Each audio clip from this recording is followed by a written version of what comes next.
Okay, welcome to episode 144 Trek Live. 2 weeks off, back today. Looking forward to talking to Star Trek DS9. How you doing today, man? I'm doing great. It's really good to be back. Like Bill said, we did take a few weeks off, complete my transfer. I'm in my new quarters now. Hopefully, I can get it set up to be able to have some good podcasts. Yeah, I'm really excited for you. You've been you've bounced around a good bit over the last year and a half, Yeah. I'd say. And you're finally kind of settled.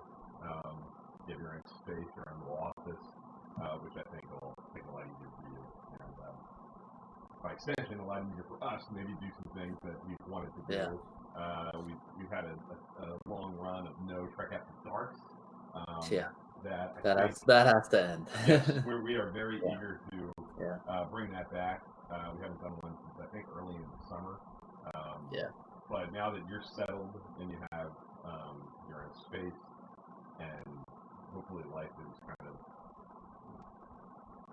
getting into a little bit more of a resting, like stable Yeah. position. Maybe we can get one of those in the next few weeks. We're really looking forward to doing that, especially now that there's so much new stuff to talk about. I think it'd be cool to hang out on our Discord server, which is what Trek After Dark is. Just casual hangout, not broadcast to YouTube or anything like that, or on Periscope like we are right now. If you're a member of our Discord server, you're invited to join us. We just kind of casually talk Star Trek, talk about life, watch episodes together. Doesn't have to be on camera too. You can still stay in chat, just like so. Yes, whatever you're comfortable with. Yeah. But that's an example of something that we're looking forward to bringing back and doing again here soon. Now that we're, or at least you are in maybe a little bit more of a stable set place. So, Yeah. Looking forward to hopefully some good stuff in the weeks and months ahead. But for today, for our first episode back in a couple of weeks, we're gonna bring back one of our favorites, favorite sort of like rotating topics that we kind of double back to often, which is our fantasy episode draft. Like a season of Star Trek and in kind of fantasy football, if anybody's familiar. We take turns choosing episodes from a draft board, to kind of form a theme of episodes, and then we just kind of talk about it as we go. And it's a way of adding a little competitive edge to the what's your favorite episode from this batch or this season kind of discussion that everybody, including myself and including Dan, love to have.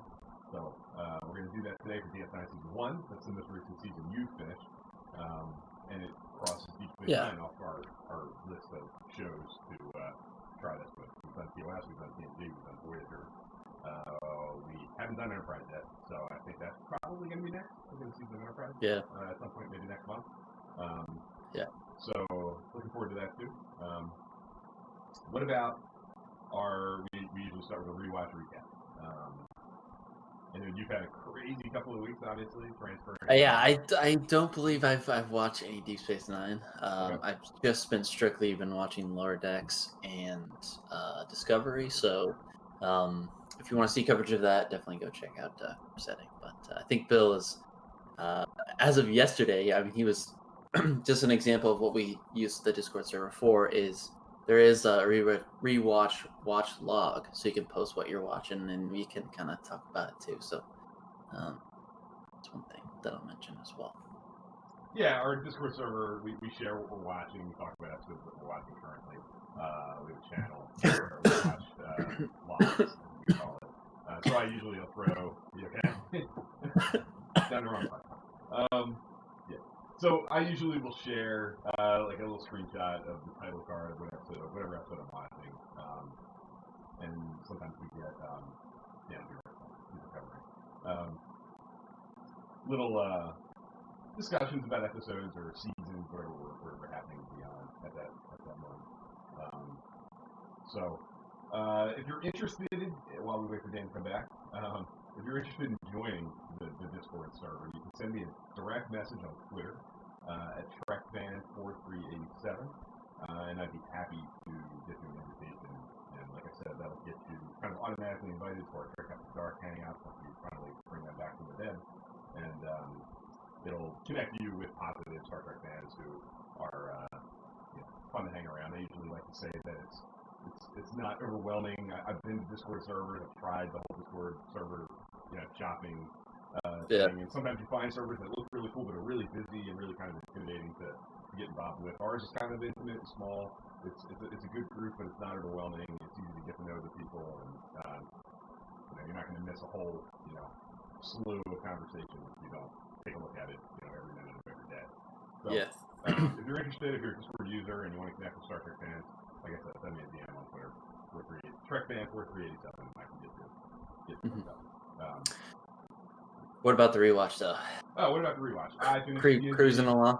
Yeah, cruising. I finished TNG season 3, which I had done a while back. I've had a unique journey with this rewatch. I went really, really slow for a long time. I took a long break, and I ended up doubling back. And now I'm kind of where I ended the last sort of relatively slow rewatch, going into TNG season 4. So I watched The Best of Both Worlds, finished last night, along with episodes like yesterday I watched Sarek, which I love. Menage a Troy. Yeah. I don't love as much. Yeah. So that was a nice mix of episodes, different tones, different styles, different levels of quality in my personal opinion. I really like. I think I probably talked about it 2 months ago when I hit it the last time around. But I really like the most toys. That kind of grows on me every time. I like the guest star, Kino Sato, Saul Rubinek is the actor. Kind of goofy, but very menacing, and he's silly and funny, but he's really terrifying when he wants to be. And I love the last 5 minutes or so of Data that he pulled the trigger on his way to being kicked out, and the whole discussion they have in the break about that choice and the state of feel and everything. So those toys are growing on me. I love Sarek. I obviously love Best of Both Worlds Part 1.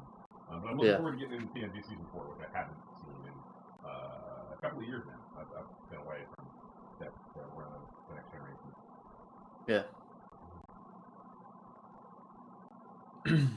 I'm hearing Bill just fine.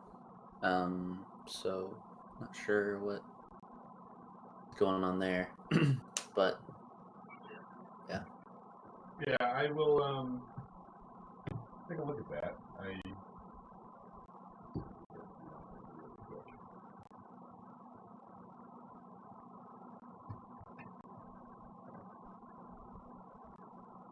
just rebooted my mic, so maybe that'll help.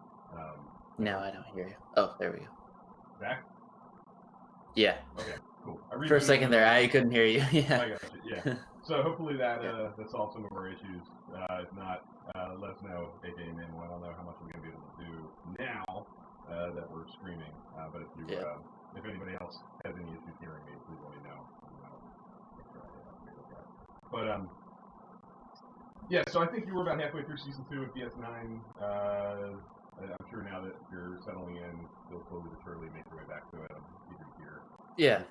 Hopefully I can get that finished because I'm eager to keep moving through Deep Space Nine, which will also lead into another See It or Skip It, which is always another fun kind of style of show we do on Trek Live. So once I finish the season, it does unlock some fun because then we can do another draft and a bunch of other things. So hopefully I can get the momentum back now that we're settled and get back to my rewatch. So agreed. Yeah, looking forward to that. DS9 season 2 ends really interestingly.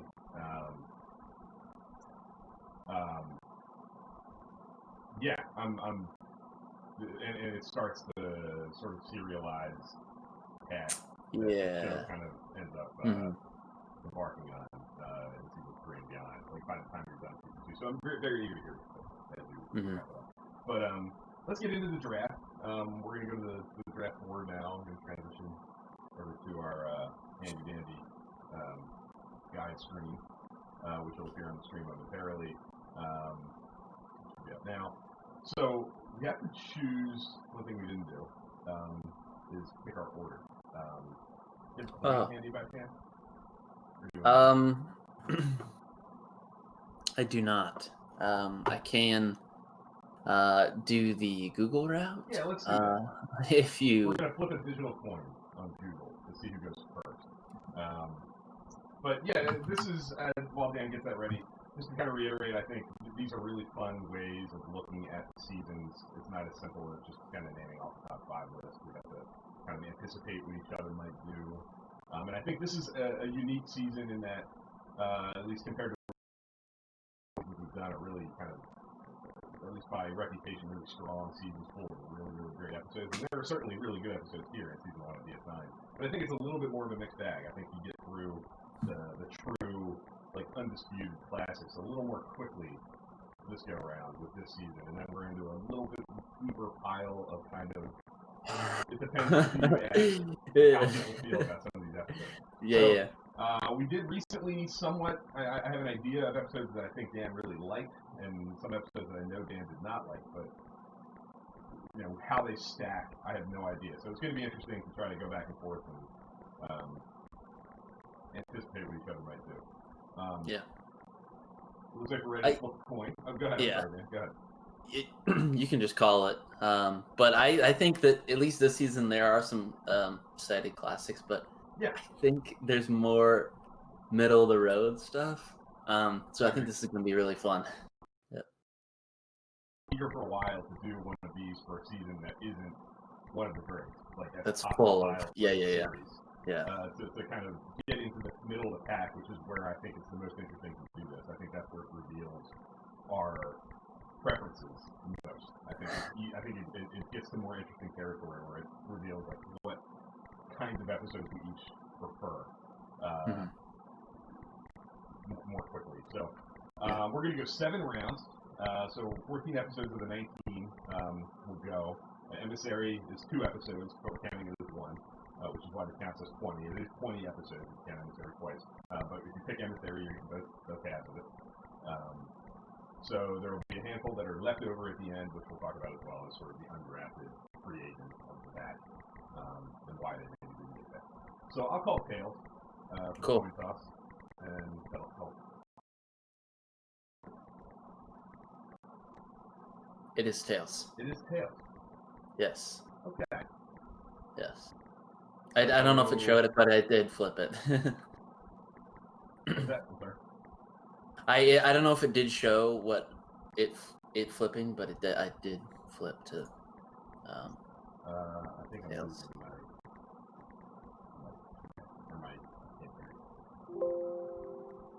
Can you check your microphone? Yeah.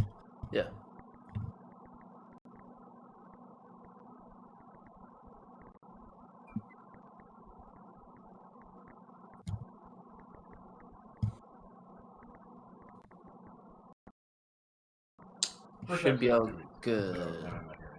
A couple little technical glitches here. We apologize for.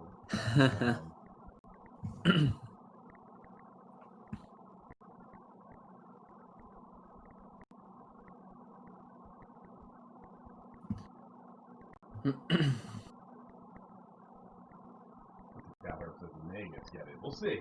That's an episode that I'm eager to see if it gets chosen. But yeah, I'm very eager to. I'm curious to see which ones go undrafted. There are a couple of obvious choices that I think very likely will probably not get chosen, but I don't know. Dan can be kind of funny sometimes with episodes that he's on the table. I know exactly what I'm doing, but I'm going to wait for Dan to come back, hopefully with some better volume. I'm going to check one thing.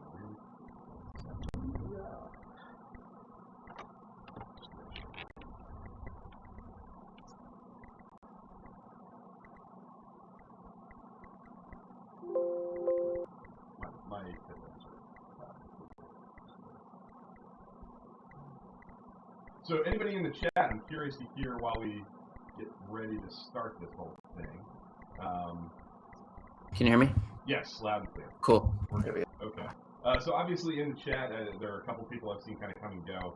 I know AKA Mandel's here, I think Cal Harris here, if anybody else is hanging around. Very eager to hear as we kind of do this. Let us know what you would pick in these situations, now that we're kind of ready to start this, we will incorporate your comments into our discussion for sure. But now that we are ready to go, with hopefully our little technical hiccups resolved, I am going to make the obvious choice, I think, with Duet going off the board first.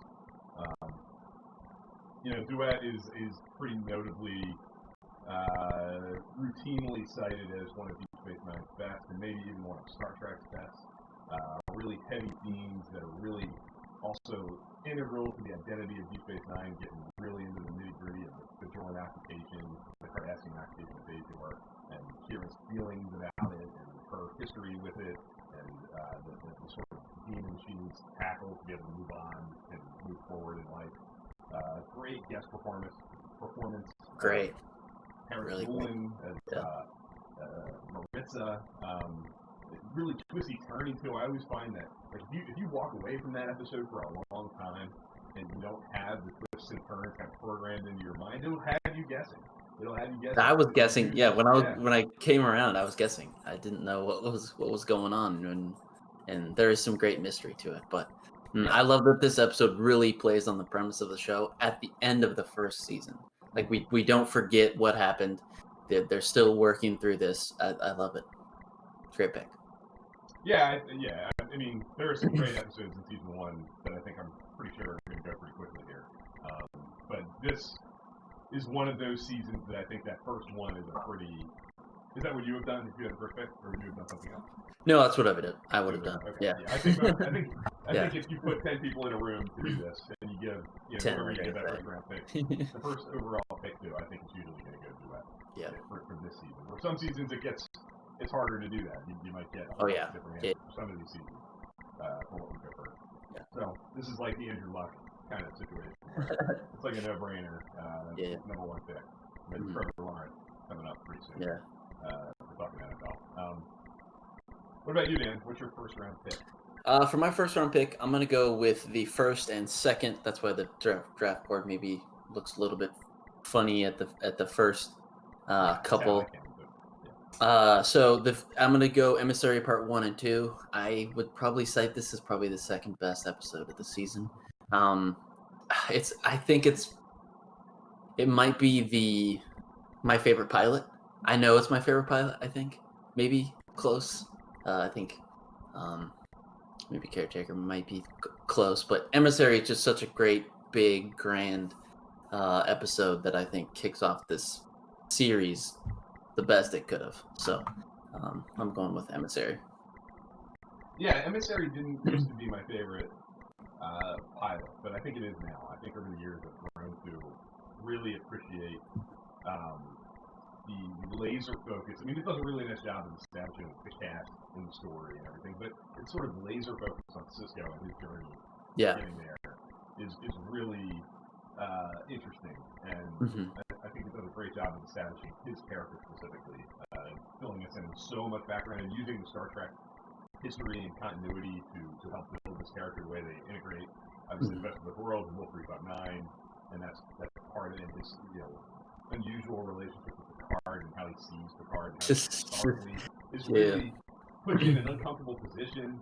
I think as an audience member, a lot of us go into that show having a history with TNG already, at least in real time, certainly when that show premiered. You have this reverence for Picard, and seeing this new character we're going into expecting to get behind, this new commander, Sisko, kind of dress Picard down and not be reverential to him the way we are is a really interesting choice to start the show. And some really art cinema, like art film kind of choices with the wormhole aliens and stuff. The way it's got the non-linear time and the way it's shot. Exposed I've become to international cinema and watching appreciate what that episode does with that.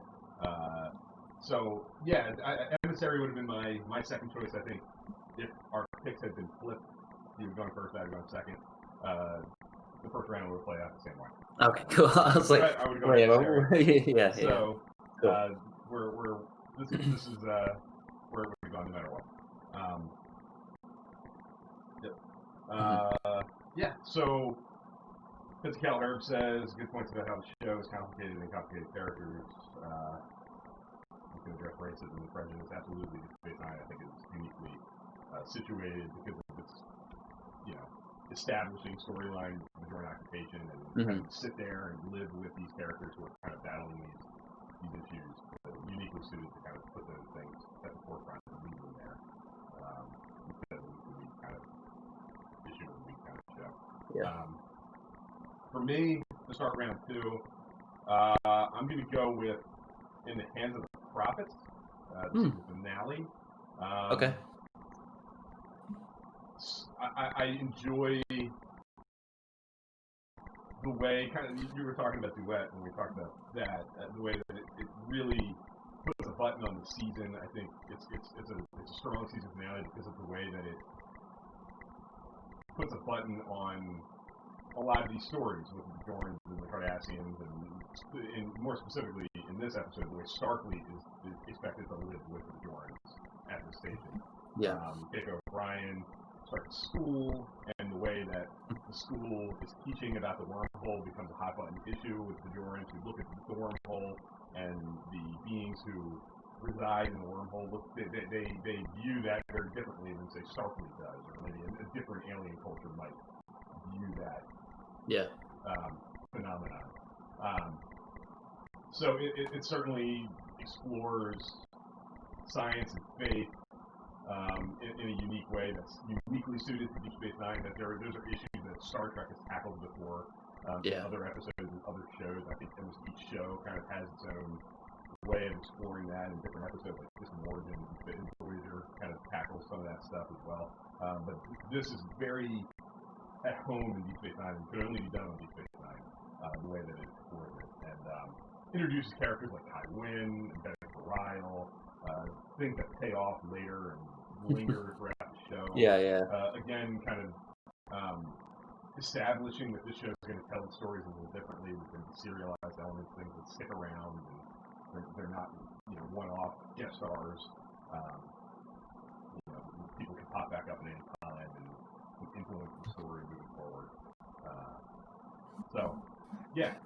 I like that this is kind of more the Bajoran side of it a little bit, because I think the episode prior is a little bit more Cardassian heavy, kind of focusing on that side of this kind of story that they've built throughout the season. But now we kind of are on the other side of the coin where, yeah, you're right, this is a little bit more of a Bajoran thing between Starfleet. So I like that balance between the two. Yeah, I think Duet is much more focused on the Bajoran history with Cardassians and how that moves forward. And this is more about the Bajorans related to Starfleet, which is sort of occupying, not force, but element there now. So it's kind of like the two sides of this Bajoran occupation, what was there before and now what's there, and how it's going to be, and how the mix of elements are going to kind of work out. So I think the season ends really strong. I think it's interesting that we have the first episode off the board and then the last two off the board, and everything in the middle is still there. But how are we going to break that up? Where are you going in round two? For round two, I'm going to go the 6th episode of the season, Captive Pursuit.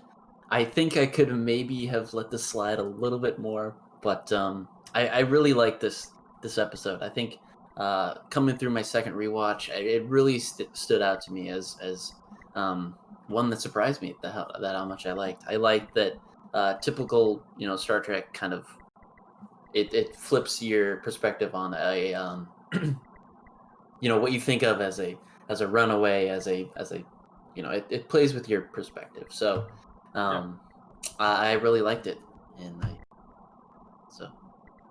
Captain Pursuit I think is great. It's notable for being I think it's the first alien that we meet through the wormhole, like outside of the wormhole. In the Gamma Quadrant. I think it does a really nice job of exploring the O'Brien character for the first time in depth on this show.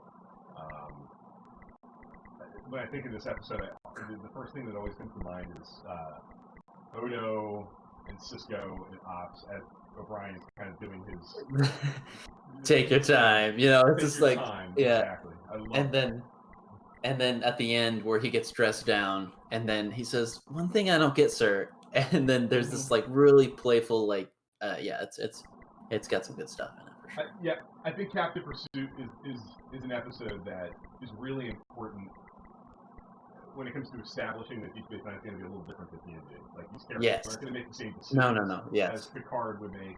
They're not, but this isn't by the book type of crew. You know, this is kind of walking that fine line, gray. It's not really black and white decisions. It's a little bit gray. Well, they're out there on the frontier. They don't have the benefit of just being able to work away and bring in another ship to come in and deal with it, like the Cerritos coming in to clean up the pieces. This is like stuck in one place, and they're a little bit more on an island and alone. And I think that brings different kinds of decisions. And I think Captain Pursuit does a nice job exploring how Sisko is going to be different than Picard, and looking at a character like O'Brien really, I think, sells that idea, because O'Brien was with Picard. We saw O'Brien in The Next Generation, and seeing him kind of in the midst of these kinds of situations and crisis, certain situations, kind of really makes it easy to draw the comparison. Like, we're familiar with him, we know how he would deal with things on the Enterprise and how maybe the Enterprise would deal with him dealing with things. But we're seeing him in a new environment now. Yeah. So, I think Captain Pursuit's great. I would have picked it next, so you couldn't have let it slide any further. Okay. It would have been gone if I had gone, again, with it still sitting on the board, for sure. Yeah. So, it was a good pick on your part. And now we're into the point where it's going to be really interesting, because I think the ones that I unabashedly love are gone. There are episodes on the board that I really, really like, but I think my classics are off the board. So I'm going to go with Progress, with the Kira episode. Yeah. Another one that I think is, and I think a lot of these episodes we're kind of maybe getting a little repetitive in saying this, but the episodes that are going off the board are the ones that could only work in Deep Space Nine, which is no real surprise. The episodes that I think did the heavy lifting in terms of establishing Deep Space Nine's unique identity, and not kind of just telling TNG stories that could have been told on the Enterprise just on Deep Space Nine. Progress is a great showcase for Kira. Doesn't get talked about nearly to the same extent as Duet in terms of like establishing her and her choices and the way she views the world, but it certainly puts her in a position to have to navigate this chain man that's kind of unique with Starfleet and Sisko on one hand, but having her history with the Bajorans, picking up the pieces after the occupation on this other side, and having balance and see both sides of an issue. Really classic Star Trek story, I think. This elderly gentleman who just doesn't want to move. I feel like it's on one hand, I think I don't want to say it's trophy, but there are a lot of Star Trek stories about having to force relocate somebody. You don't want to leave, and like that's not necessarily a radical idea, but I think it does do a really nice job of shedding a light on the Bajorans and their unique set of circumstances and the way they view the world and the universe, and putting Kira in a position to have to choose and navigate, like I said, through this circumstance. And she has some personal stakes in it. The thing that's different about it is it's not like Data going to this planet that the Shellyak is going to, settle, and they're going to exterminate this colony of humans that shouldn't be there, and Data just has to get them to move. Like, there's much more of an emotional stake in this game for Kira than, say, an episode like the episode of Halo. Yeah. So, that's I like this episode because there's some really good Kira Sisko stuff, and I think they have this great connection and this trust that is kind of on display, which we don't really get. I think prior to it, but it's like Sisko, has full confidence in her. That it's just that's one thing I like about the episode. Yeah, I agree. The Kira Sisko dynamic and establishing their relationship and how they work together, how they see each other. I think a lot of that early work gets done in Progress. I think it's the time that we really see them have to kind of go toe to toe and work through the different ways they see the issue. Sisko is approaching it from a different angle than Kira, and come to an understanding. Yeah. Come to a good resolution. So yeah, I think I have no idea what you're gonna do. This is gonna be a tough one. I'm gonna go episode 13. This episode is really heavy, really tough. This is one that I probably wouldn't rewatch. But there are some really good things in it. I think it's a really heavy kind of the exploration of just battling and fighting and war, and it's tough. It's a tough watch. It's not something I'd pop on a Saturday night, maybe just doing it Trek After Dark. But it's got some good stuff in it. So I'm gonna go Battle Lines. Battle Lines is great. I do really like. I like that one. I agree with you that it's not the most pleasant rewatch. No. It's pretty grim, it's pretty dark. Not a lot of humor involved. But I think it's a nice exploration of two sides fighting it out, having a long running conflict, and not really even remembering what the conflict's about. Like they're fighting because that's what they do. Like that's their deal. They live apart. Yeah. And I don't think they could even really artfully articulate why they're fighting. Yeah. And they make a big move with killing Pakita. That's big. That's a big decision. So early in the show, she's kind of telegraphed is going to be this. I think a lot of people probably assume that she would be a somewhat recurring character from Emissary, the head of the Jordan religion, and has this relationship with Cisco established in Emissary. I think the choice to kind of offer very early in the episode, but not even completely offer there. Like she's still on that planet, and now kind of living among the dead. Was a bold decision that again I think established some different styles and choices from the Next Generation. Yeah. Something that the Next Generation might not have done. And it wasn't a show that was equipped to make those kinds of decisions because of the serialized nature of it. So I like that one a lot. I think one of the other common threads that we're finding here in the Hands of the Prophets, Duet, and the Hands of the Prophets a little less. Duet, Progress, Battle Lines, all very heavy hero episodes, and then obviously very heavily featured in.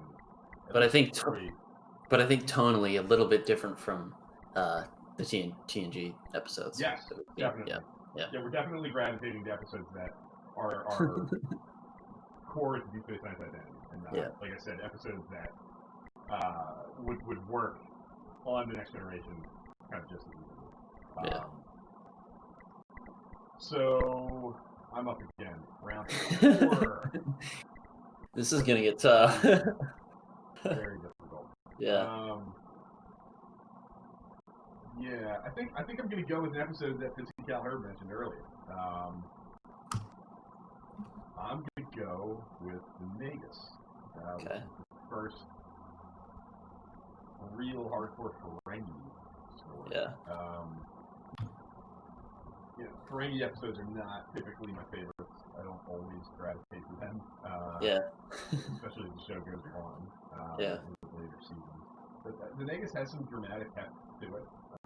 It's certainly funny, and it's got it leans heavily into humor, but there are it establishes a lot with Grand Nagus Sec, and I think does a lot of the heavy lifting in terms of kind of rebooting the Ferengi personality that Deep Space Nine really expands and kind of course corrects. I'm watching TNG right now, and episodes like Price and Troy featuring Ferengi, obviously, and the Next Generation Ferengi are much more.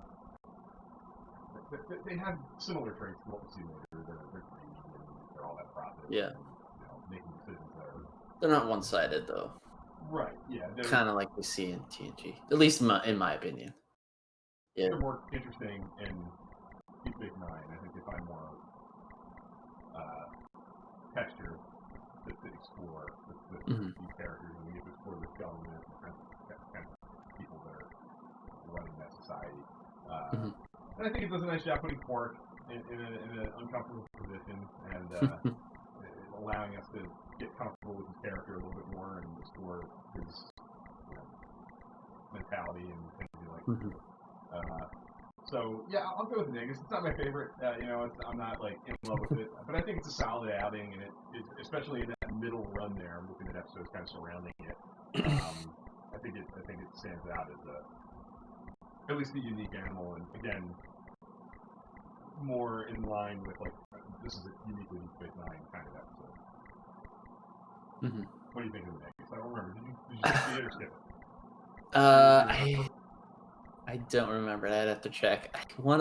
I don't remember, but I think now I would probably say see it, just because you're right. It does kind of establish the Ferengi taking it a little bit different direction that we've seen in TNG, which I think is probably necessary.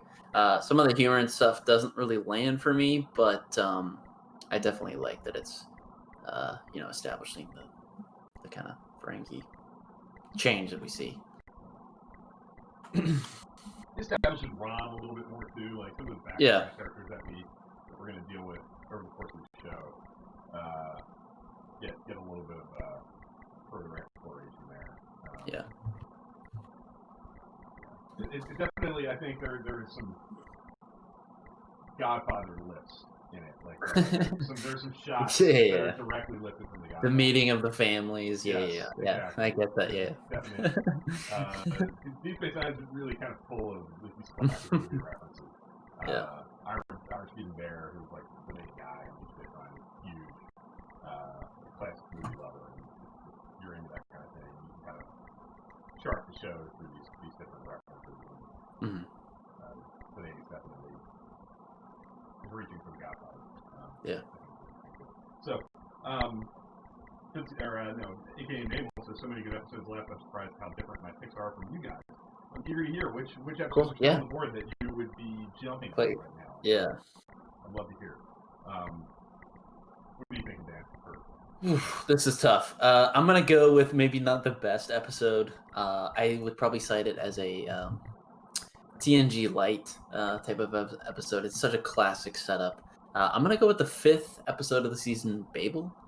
I really like this because it kind of, if you guys remember, something hits the station. They can't communicate, and then everybody gets put into lockdown. And so the lockdown aspect really hits home right now. And when I watched it, it was like right when all this the big C started, and so we were in that kind of situation. So yeah, that's why I am picking it as my 4th pick, because I like that aspect of it. And it is really a classic setup. It's kind of the crew working through being able to not communicate, and there's a time limit on that. So it's got some good stuff in it. I would say it's probably middle of the road for me, but there's some things that I like about it. I think it's a classic example of this episode's kind of evolving with the lens we're kind of watching them through. We had a really good conversation, really fun discussion about Babel when you did it on your rewatch. And I think it was probably, if I remember correctly, like pretty early on in the pandemic, and it landed as like seeing these characters have to lock down and quarantine. This infectious thing spreading throughout the station. Being afraid of it. Like there's a lot of current stuff going on in it that I think changes how you view it. So I think Babel, like you said, is a definite, like, I'm going to use the word, but I mean it lovingly, like Star Trek trophy story. With the virus hitting the crew, and they all have to work through it, and it's racing at the time, and like everything you kind of mentioned. But I think it does. I like the fact that Odo and Quark are kind of the last two standing, and the two that have to kind of I think that's a cool, unexpected choice.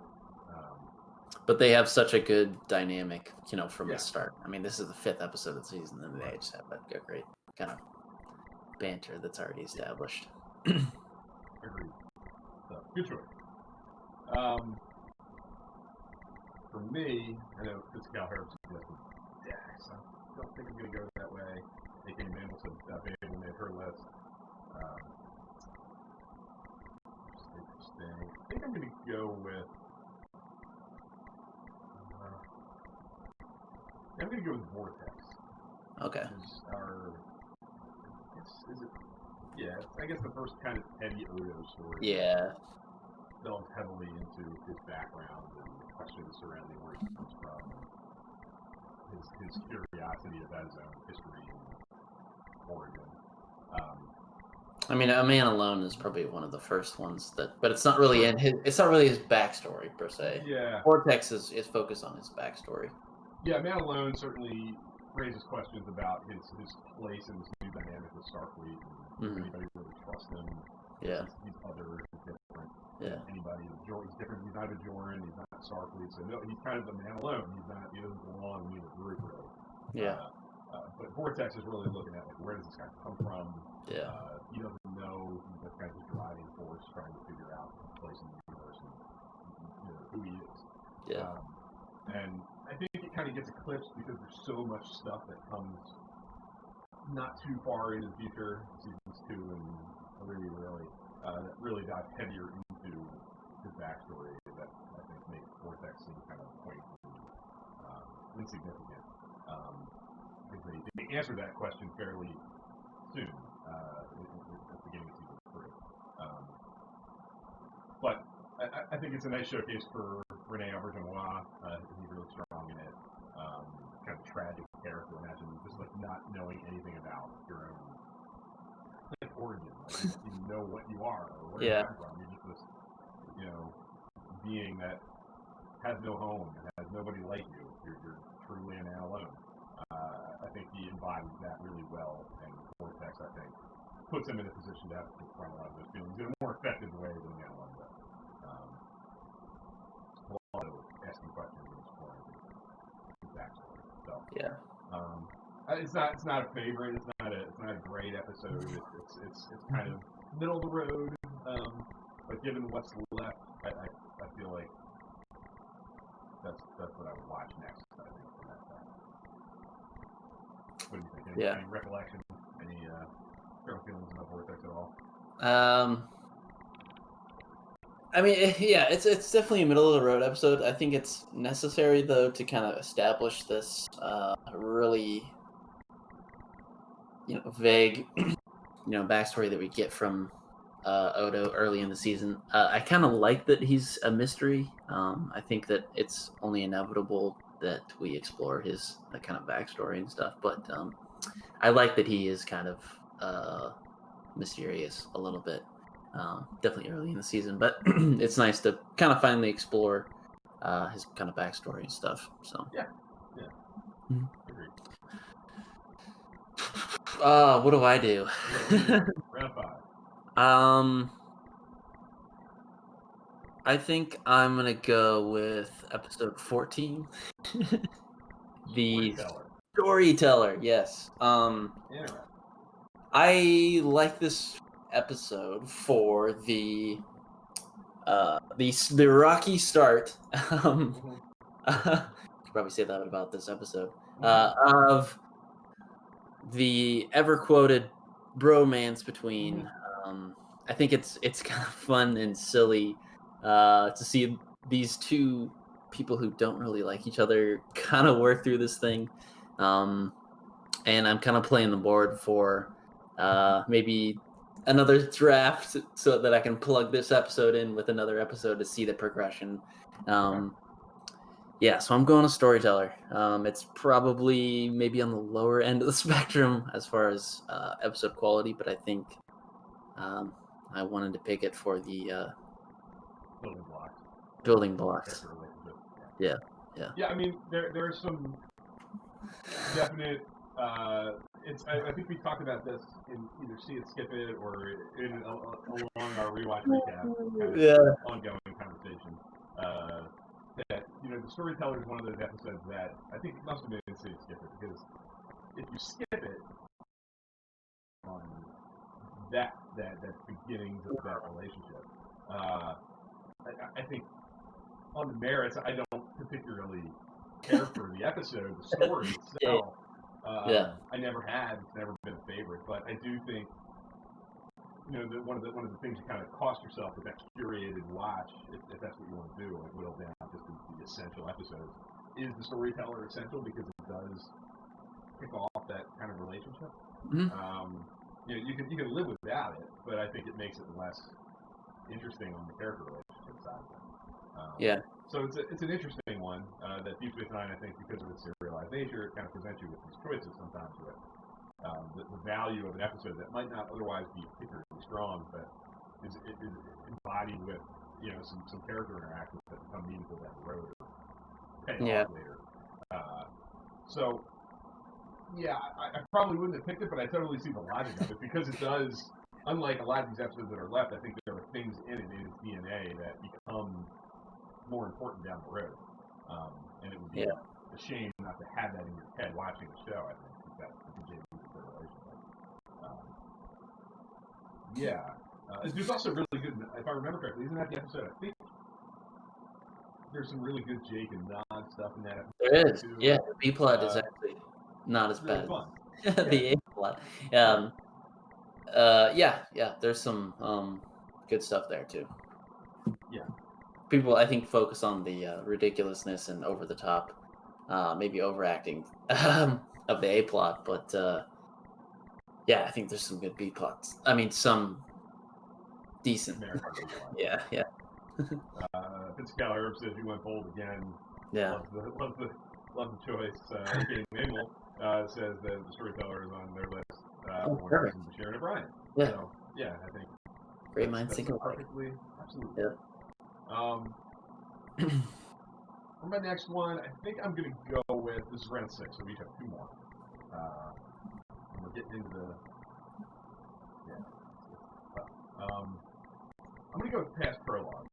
Okay. Very early, another Kira-heavy episode. Yeah.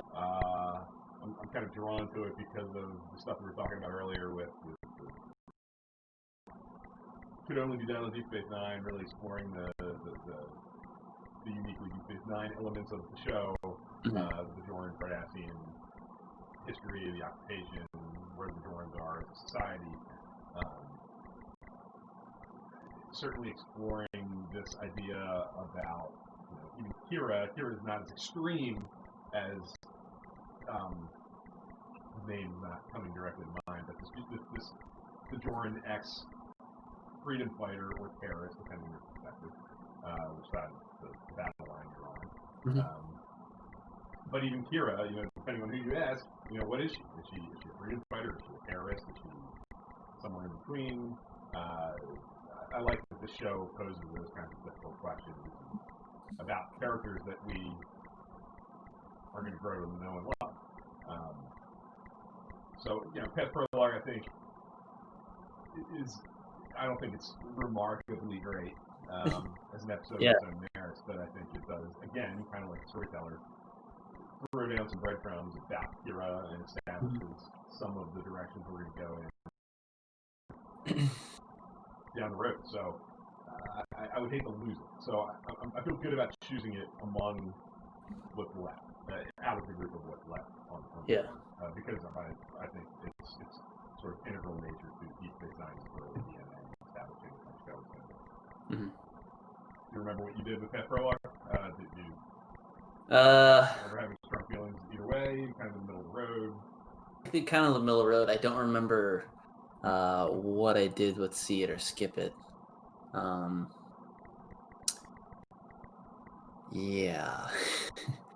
actually gonna bring it up right now. I did say see it. I did say see it. Yes. If I had to guess, if I remember correctly, I think it was for a lot of those reasons. Kind of establishing a lot. Yeah. A.K.A. Mabel also mentions that Lursa and Victor are in it. The Klingon sisters are a crossover element from the Next Generation, which makes it kind of interesting and fun. And it also introduces Garrick, which is an important element. Moving forward in the show, it's Garrick's only appearance in the first season. So if you're a Garrick lover, sit higher for you. I'm a Garrick lover myself. I love Garrick, but he's important in it. He has a role to play in that episode. I wouldn't say it's a Garrick heavy episode the way some of the stuff we get later on. But notable for that as well. I wish I could show you guys this see it or skip it, because the rest of the episodes that are left on the board are all skip it's for me. So if that has any kind of hint to the quality of the episodes that are left, should be fun. That's where this comes in to the interesting territory. I think it really forces you to hone your preferences and what kind of works a little more for you than others. I think it puts you in a position to react a bit. And you have to think about what the other person's going to do too. Yeah. So you have 2 left to choose. I have 1 left to choose. Yeah. What do you think? I'm thinking I'm going to go with the Forsaken. I think there are some cringeworthy stuff, obviously, with some Odo and some Loxana Troy. But I really kind of like it in the fact that it's finally kind of letting Odo feel a little bit vulnerable and letting people in, which I think throughout the show we get a lot more, especially with Kira and in the trust with there is some trust with Quark. Obviously they kind of builds into, but there's also some that with Cisco and I think this is finally one of those episodes where we get some kind of good stuff there. Yeah. But I think this is the one with the puppy probe, I think with a B plot or something. No, is it? I don't know, maybe I'm crazy and losing my mind. But the B plot is something with O'Brien with the station. So I think there's some stuff there that we get. I think some consistency with, okay, they're still retrofitting and still working through some of the engineering stuff from the Cardassians and kind of trying to make it work with all these 3 different kind of technologies kind of working through the station. So it's the puppy probe, but I think you're right. I think it is the station trying to get O'Brien's attention all the time. That's cool. Unique idea. And it also, I think, the thing I've grown to like about The Forsaken is there is that scene, the scene in the turbo lift when it's broken down with Loxana and Odo, where you learn, I think, A.K. Manuel mentioned you learn where Odo's name comes from, and they talk about their vulnerabilities. Even Loxana kind of talks about what she's afraid of, and the things she her awareness of her personality, eccentricities and where they come from and why. I think in a weird way, Loxana Troy kind of leaves behind cold in TNG, but I think she leaves behind cold even in this episode. I think at times, but in this episode, in Deep Space Nine, kind of a show removed from where we got to know her and where her father is and everything. I think you get to know more about who she is as a person and why she is the way she is. Here, in this episode, which I think is really interesting. And through that, you learn more about his own eccentricities. So I think The Forsaken is underrated. I know our good friend Rob, if I remember correctly, really likes this episode. Yes. I think he was here with us. That episode was on early. I could be putting words in his mouth, but I'm pretty confident that he's a fan of The Forsaken. And it's an episode that I've grown to like more over the years because of those kinds of scenes. And I think that B or C plot, however you want to categorize it, with the computer, is cute and fun as well. And that's one of the things with these. I think one of the things that I find myself doing myself, repeating myself, once you get into this like batch of episodes that aren't as exciting or don't grab me as much, is I kind of find myself trying to think about, okay, what was the B plot? Like, was the B plot cute? Okay, is that enough to kind of? It might be the tiebreaker in some of these. Like if the A plots are kind of ho hum, maybe the tiebreaker is which B plot is more exciting or fun. The Forsaken's got some good extra stuff going on. Fitzy Calher, I had to sell myself on it, and I think that just thinking about these next few picks or next few episodes, I think one of the draft things is we have to sell. Look at the board and try to sell it to ourselves a little bit because, Yeah. it's definitely tough to kind of, like I said before, all these picks left are on my skip it side of the board. So yeah, we gotta sell it to ourselves and to you guys. Which I'm gonna make a big next pick, I think. Yeah, I think I know what you're gonna do, and I'm not gonna steal it from you. Cool. It's all yours. But I'm gonna go with Dax for my last pick. Not an episode I especially love, but it does explore the Trill experience, having multiple lives, sort of throw, and sometimes consequences will follow you through multiple lifetimes. I wish. I think I remember talking about this when you hit it in your rewatch. The thing that's kind of striking about it when you watch it now is if you're rewatching it, you have the knowledge of what Dax becomes. Is Jadzia Dax becomes such a roguish, wild card of a character who's very outgoing and a lot of fun to be around. But in the early days of Deep Space Nine, I think they struggled with knowing exactly how to write her, and they were almost like bolted elements to her character in the early days, like this wise, beyond her years, quiet, reserved person. And in Dax, it's really on the forefront. I'm always struck by the way she handles being put on trial and being used in this episode is so radically different than the way she later on. Since 5, 6, and 7, pretty radical change in her character that I think is good, and I'm thankful for it. The way it evolved at the time. But I have a head. I have a headcanon fix for this. So my thing that I kind of believe in is when there's a new kind of Trill kind of joining kind of experience, I think that it's really hard to differentiate between which one is kind of surfacing and how does this new one integrate to the overall Dax kind of, I don't want to say experience, but symbiosis type thing. I think just she's working through that, and that's in my kind of headcanon fix for sure. Yeah, mine too. I can go along with that for sure. This is early in her experience as Jadzia, and I can certainly go along with that. And for those reasons, kind of why I went with it. I think if we're talking season 1 episodes that establish the show and explore the characters in a way that are going to inform us about what's coming, and explore the premise of the show in a way that informs what's coming, we lines up with season 1. Dax stood out from this batch of episodes as something that offers things that will give food for thought down the road. With the Trill.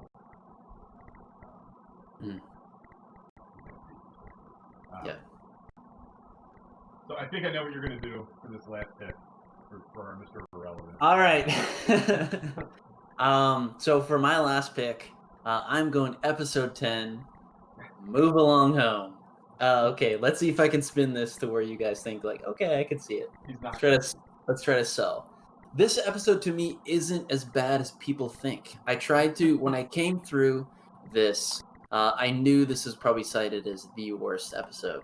And it had such a stigma that came with it. I tried to set all that aside and try to get my own take on it. And I've seen much worse, I think. I like the sci-fi concept of this wormhole alien coming through looking for a better game or not a better game, but a better experience, better, looking for, they're like gamesters kind of. I like that Cork's Bar has got this reputation. I like the business side of Cork's Bar. This, I like that it's already got a draw to the other side of the galaxy. I like that coming through. It's definitely of the times. It feels like we're in 1993 for sure. With the really look of the aliens, the setup of the episode, Production design. production design. Yeah, it does really feel of the times, and I kind of get a little bit of nostalgia from that. So maybe that plays into my likeness of this episode. I like the kind of won't they perish? Are we gonna kill a main character? And I love that we gave the keys or their lives to Quark, who's this conniving, gamester too. But yeah, I like this episode, but it's definitely cited as one of the worst episodes. So I'm picking it though. It's developing, I think, a little cult following. I think it gets compared pretty often. At least I kind of think of it the way that a lot of people think of Spock's brain, where it's like, maybe a little unfairly maligned. It's more fun than it's given credit for. Maybe it's so bad it's good. The elements that don't work are, yeah. It's notorious. At least it's not boring in a lot of people's minds. I'm not a huge fan of it, but I do. There are things in it that I think could have been really cool. I like the fact, like you said it. I think putting these characters' lives in the hands of Quark, who wants nothing to do with such responsibility. One track mind, and just wants to get through the day and make a buck. And I like that he gets to screw up, but he gets put in a position where he has to beg to get out of the situation. The thing that it's 1993 and it's even DS9 being a serialized show. If the show was done today, I would like to think that Quark would learn something from this experience and would change his behavior a little bit. He doesn't because it's 1993. It's even a show that deals a little bit with serialization in the early days. It wasn't going to radically change Quark's character. No. But it puts him in a position where you would hope that a person would learn from their self-centered, by being put in a spot like this. And he does, really. Yeah. But I like the exploration of Quark's character by putting him in this position. I do find it amusing that in episode 10, like you said, Quark Bar has already kind of established a reputation in the Gamma Quadrant. People know on the other side of the wormhole there's that place that you can go and play Dabo and get a drink and go to the Hollow Suite and have all kinds of adventures. Yeah. There are some fun elements to it, and it's certainly not boring in my mind. And I think it makes sense to, if you're gonna go, like, you have the last pick of the draft, you're left with episodes that you're not in love with, go with the one that you have the most fun with. Go with the one exactly. that you want to watch, with a few beers in you, with some friends, and have a good time with. And Move Along Home, I think, of these episodes is probably the one that fits that bill. Fitzy Calher makes a great point. He says, I love how Quark shows real concern, at least for a time, for the senior staff. In which is definitely a good point, because I think there is always that thing, that kind of butting heads between the two. But I think I like that as well. I think, it's a great point. Yeah, agreed. I think A.K. Mabel said they wanted to go with The Man Alone on their list, but decided, which leads into my next question. Now that we have our each list of 7 episodes, there are 5? Yeah, there are 5 left unpicked. A Man Alone, Q-less, Passenger, Wishes for Horses, and Grenades Persona. Yeah. What's the best episode left? The best? I don't know. I might go A Man Alone, just because, we get that kind of exploration of, okay, where does those loyalties lie? And I think I like that exploration because, we kind of learned that, he was here during the occupation, and he did work for, quote unquote work for. I mean, if we saw, I don't know if it was, I think it's in season 2, but he was definitely on the side of justice, not on sides, and which I really like. But we don't get that until season 2, I believe. So, A Man Alone is probably where I would go next. Yeah, Looking at I'm torn. the 4 on the or 5 on the board still. Yeah, I'm torn between A Man Alone and Dramatis Personae. I think Dramatis Persona is kind of dull, kind of middle of the road, but unremarkable, but not exciting in any way. Like, it doesn't make an impact. It's one of those like trophy Star Trek, different. Like they kind of possess and fighting with each other, and they're all paranoid. There's some fun stuff in it, and the actors get a chance to stretch and do some different things. A Man Alone, I think, contributes a little bit more to the greater whole of establishing of his character, and like everything you just said, kind of laying down the ground rules for starting the process of going down the ground rules. I think, like you said, necessary evil. Does more of the heavy lifting a little further down the road about where his loyalties lie and how he operates. But A Man Alone starts to ask those questions. I don't know. Like, I think the murder mystery element of it is kind of lame myself. Yeah. But it does do some interesting things for his character. So I'd be torn between those two, far more than the other 3. Yeah. So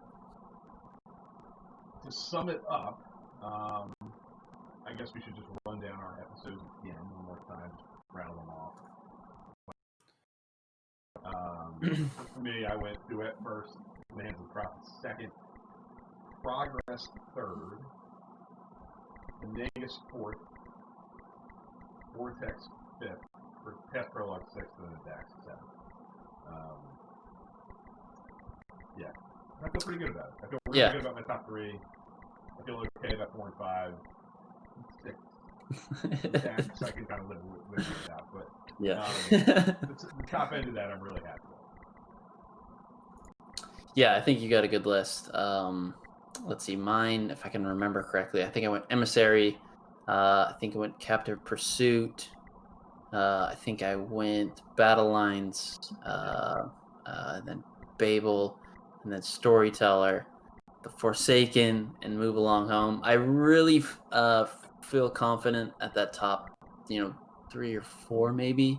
Battle Lines is kind of a tough watch, but those last 3, I think were kind of fun to explore. We haven't, like we said at the top of the show, we didn't really do one of these episodes where the majority of the episodes are probably cited, at least my personal opinion, as kind of middle of the road to lower end of the spectrum. I think it was really fun to kind of work through that, and how I look at episodes changed and is different than I would kind of any other place. So that's why I really like this kind of draft format, because I think down the road we're gonna have seen these episodes so many times. It's nice to be able to change my perspective on it a little bit, and that's fun to just talk about. So yeah, just to kind of sum it up too, I think, like we talked about, obviously the thing that I think makes this draft a little different from some of the other drafts we've done in the past is the quality of the batch of episodes is maybe a little bit less solid. That's obvious, and we've already kind of talked about that. But the other thing that I think kind of informed our decisions a little bit was the fact that it's the first season. And I found very true. Myself, at least speaking for myself, and I think you too, for some of these choices, gravitating to episodes that kind of capitalize on that first season stuff, like establishing the show and establishing the character. But also to what's to come, right? I chose a few episodes because of the building blocks. Yes. Specifically Storyteller. Yeah, and I think it definitely broke some ties for me. Like, when we got down into it, like episodes like Past Prologue and Dax, I kind of went with them because of Vortex. Like, once I got down into that bottom chunk of episodes that are kind of take them or leave them, they're all kind of mixed bags as far as I'm concerned. The thing that gravitated me toward this choice, and maybe not this one over here, was what does it do for the character? What does it do for the show as a whole? If there were things that are going to pay off later, or at least interesting things to have in the back of my mind watching these characters evolve over time. So this is the first time we've done a first season for one of these, and I think that creates a little bit of a different element to think about while we're doing this, as opposed you're a Voyager fan, which we both are, is kind of loaded with Yeah, really classics. cool, Yeah, interesting yeah. episodes that Yeah. are have already paid off a lot of things. It's not about the establishment. It's about the show kind of not having the training wheels on anymore. Or season 1 of DS9 is operating differently from that perspective. So this was a lot of fun. We're obviously going to double back to this and continue to do fantasy drafts. We do like to have guests on for these as well. We're hoping to do that again soon. Now that we are, like we said at the outset, kind of in a more stable situation, and our schedules are hopefully a little more clean. So we're looking to do more of these and maybe bring other elements into the conversation. I think it's cool to have 3 or maybe even 4 people if we wanted to have a bigger batch of episodes to talk about. So we're gonna continue to expand this idea and do more like it. So stay tuned. I think an Enterprise one is the obvious choice for next because we haven't done it yet. It's the first 5 shows that we haven't done yet. But Enterprise presents some unique challenges, I think. Season 4 is really tough to do because of the 3 episode arcs. They're all kind of 2-parters. And that's same with season 3, I think. And as season well. 3, because it's so heavily serialized, that I think if you're not... I feel like I could do season 3 because I've seen it so many times. I feel like I have a pretty firm grasp of like what's the difference between the Council and Countdown. But if you haven't seen the show 5 or 6 or 7 times and have it really fresh in mind, it might not be the easiest season to kind of parse through because the episodes are so kind of connected. So I have a feeling we're probably going to gravitate more towards the first or second season of Enterprise. But I like that because it allows us to give some spotlight and some airtime to episodes that we wouldn't usually normally hit on. We wouldn't normally hit on kind of these really middle of the road to lower end of the spectrum episodes. It's always cited as people talking about the best of the best, great episodes. But I think I really like that we do that we kind of check. Agreed. Yeah, I don't talk about episodes. Yeah, I couldn't agree more. I think it's arguably maybe even more fun to go into a season where you more quickly get into the batch of, depending on who you ask, episodes. Like, you might have a person with you who loves, the Move On Home. Or Move Along Home, like just a random episode kind of from the middle of the pack. You never know, but they're not in that like upper echelon that kind of everybody talks about. So, I have a feeling that's coming soon. Enterprise Season 2 will probably be our next, I'm guessing. We'll talk about that. Stay tuned to our Twitter feed. If you're hanging out there to see what's coming. Yep. Okay. Any last thoughts? Anything you want to shout out or? We'll be back next week. All goes well. Gonna be kind of steaming along with the 2 podcasts per weekend, which I'm loving. So we'll have court setting on Saturday mornings, and then do Sunday mornings with Trek Live. So we'll be covering the episode of the week for Discovery on core setting, and then topic to be determined for Trek Live. So. Agreed. Yeah, for sure. Take a look over on the course heading Twitter feed right at the top.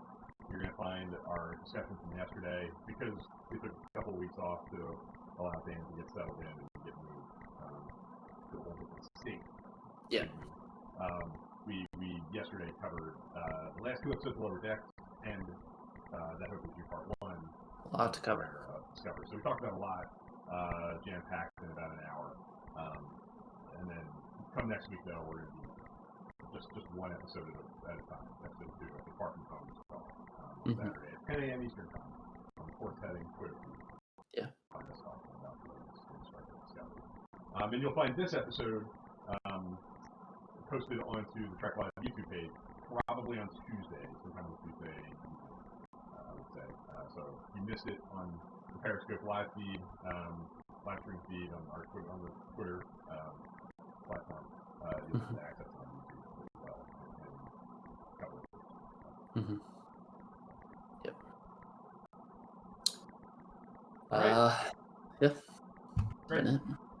Appreciate Cal Herb and aka Mamel for Yes, thank you. hanging with us and really steering our conversation and giving us extra things to talk about, sharing your thoughts on episodes. And I saw other people popping in and out, so if you were hanging out watching but didn't comment, I appreciate you taking the time to watch us for even just a few minutes. If you popped in or if you hung out and watched the whole thing, we appreciate that as well, obviously.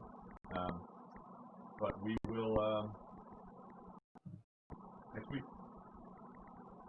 Yep. Thanks for watching, everybody.